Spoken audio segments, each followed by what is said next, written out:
Hey, it's Mother's Day week, and we're all excited to celebrate the incredible women of God that God has given to us, that God has blessed us with. But before we get there, I want to acknowledge those of you who have a hard time on Mother's Day. Maybe your mom passed away, or maybe you've had some miscarriages, and that makes it hard. Darcy and I have had quite a few miscarriages in our marriage. Our miscarriages were always early in the pregnancies, but they were still very painful. Many of you have experienced that pain on a regular basis in your life, and for that, I just want to say I'm sorry. I wish that had never happened to you.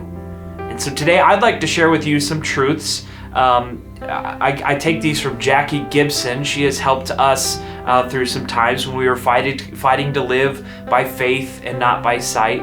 And first, I just want to say that it wasn't your fault. There's a chance that you've wondered if you could have done something different to prevent the death of your child, but Scripture's answer to that fear is pretty clear. It's not your fault.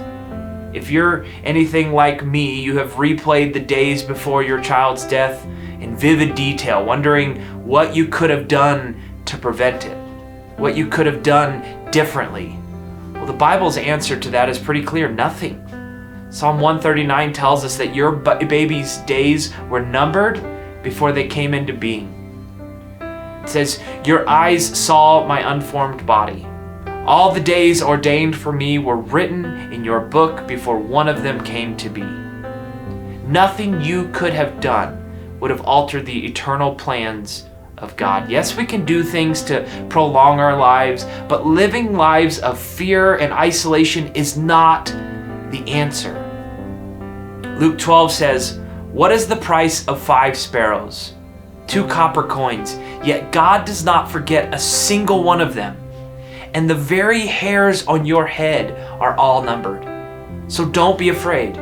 You are more valuable to God than a whole flock of sparrows." Satan would love for you to doubt the truth and the hope that God gives us. But the path of what if just leads to guilt and devastation and hopelessness. Your baby's days were irrevocably written in God's book before he or she was ever conceived. So that's the second promise. Your baby is safe. We think the safest place for our baby is in their mother's arms. But even if you could hold your baby, you wouldn't be able to protect them from the dangers of this fallen world. Instead, your baby was called straight into the arms of Jesus. Job 3:17 says, "That's a place where the wicked can't cause trouble and the weary find rest." Knowing they're safe doesn't take away the pain of living without them, but we will never need to worry about our kids in any way because their pain has ended and we will see them again. That's the third promise. You will see your baby again. When King David's son died, he said this about him: "I will go to him one day, but he cannot return to me."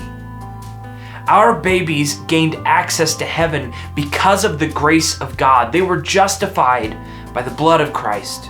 Your child is with the Lord, and that is far better.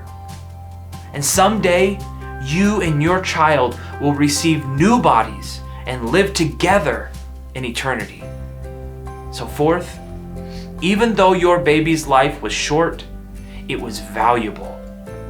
Our world doesn't seem to value life in the womb, but we do. We know that our babies, their lives were precious from conception because they were made by God.